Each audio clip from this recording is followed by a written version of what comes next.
Thank you, Mr. Speaker. Today I rise for a significant occasion. I have risen in this chamber for this occasion for the past 8 years since joining this body. A proud descendant of genocide survivors, I stand here in commemoration of the Armenian Genocide, H.R. 21. Over a century ago, Ottoman rulers used Armenophobia as a distraction during domestic strife. The slowly dying Ottoman Turkey, in conjunction with Azerbaijani tribes, initiated ethnic cleansing campaigns and the first major genocide of the 20th century. The empire murdered 300,000 Assyrians, 750,000 Greeks, and over 1.5 million Armenians. Civilians were raped, tortured, poisoned, burned alive, shot. Those who survived were forced to convert or march and be deported into the heart of the Syrian desert, where they faced extreme heat, hunger, savage animals, and concentration camps. My grandparents escaped as their hometown of Shushi in Artsakh was burned down to the ground. The international community never held the perpetrators accountable. After World War I, Turkey failed to so much as to apologize, let alone pay reparations to the families of the people killed and murdered. This has only emboldened bullies around the world in the last century to further continue their unspeakable horrors, whether it be Hitler, Pol Pot, or others.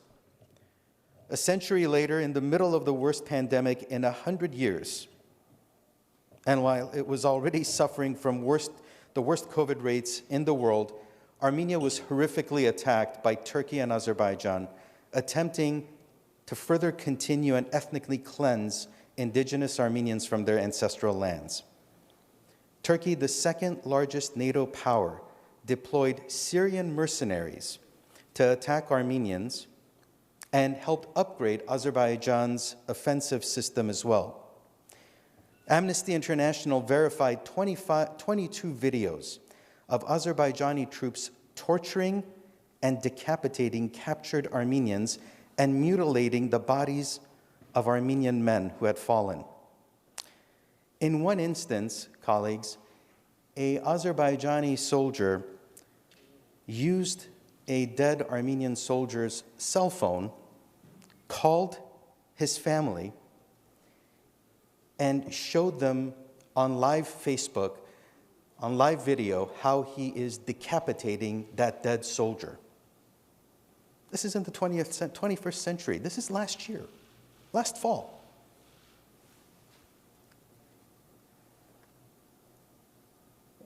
The year before that, in 2019, I traveled from California to Stepanakert, the capital of Artsakh, to attend an international peace conference co-sponsored by Armenia and Artsakh.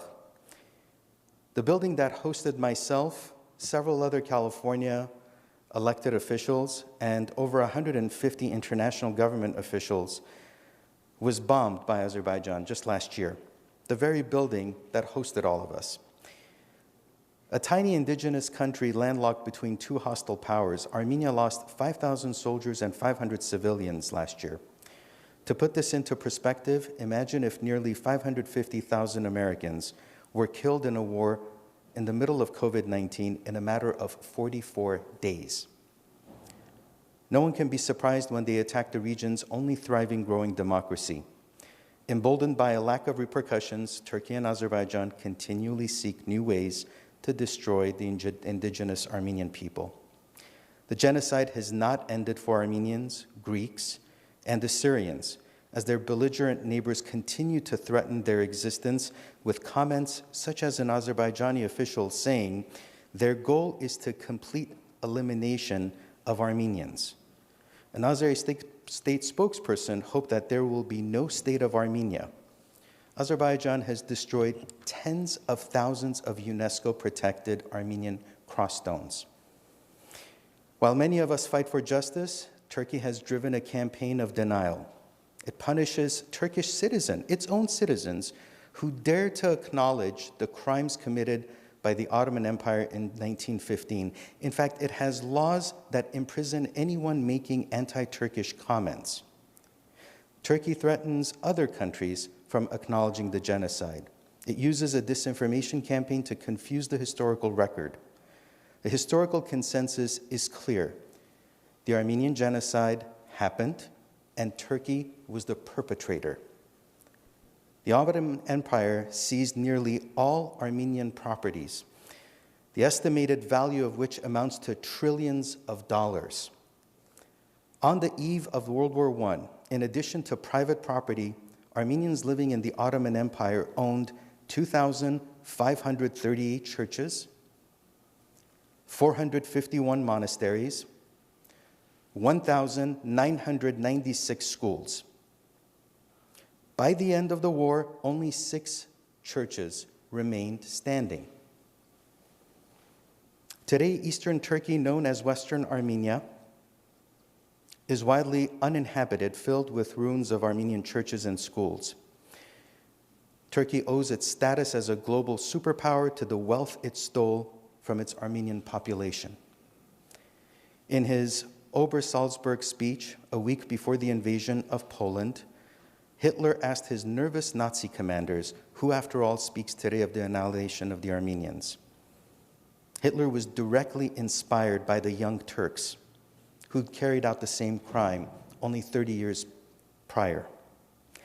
Since then, genocide has occurred often and unopposed. Rwanda, Cambodia, Bosnia, Darfur, the list goes on. Elie Wiesel said, "Never again" becomes more than a slogan.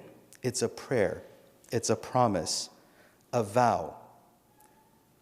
Never again the glorification of base, ugly, dark violence. Our hope is that never again do we have to say never again. We must all work to protect one another and stop the cycle of genocide. Today, I am no longer able to travel to visit my home roots in Shushi, Artsakh. Years ago, with other members of this very chamber, I traveled to Artsakh and attempted to find the graves of my family members. Locals, both locals as well as local officials, told me that when Azerbaijan controlled that region during the Soviet era, they destroyed many Armenian cemeteries and graves. A people who do not die will not die. That's the one thought I want to leave with all of you folks, because there was a mass attempt to murder an entire population, but we stand.